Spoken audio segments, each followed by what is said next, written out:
good morning! Hello everyone! Good morning! Mapagpalang araw.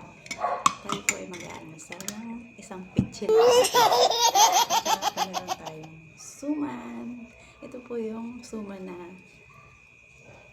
alat lang ang kanyang timpla, hindi matamis. Masarap po yan. Sumang malagkit. Sarap. Sakto lang ang lasa niya. At hindi matamis. Ganun din po yung suman ng Quezon. Ang sarap. Saka may timplang kape. Sarap. Ayoko sa suman yung matamis. Maumay na yun. Ito, sakto lang siya. Parang ibos sa Bicol. Pero sa Quezon, suman malagkit. Yung walang timplang asukal. Depende sa'yo kung gusto mong maglagay ng asukal. Pero ako ayoko ng matamis.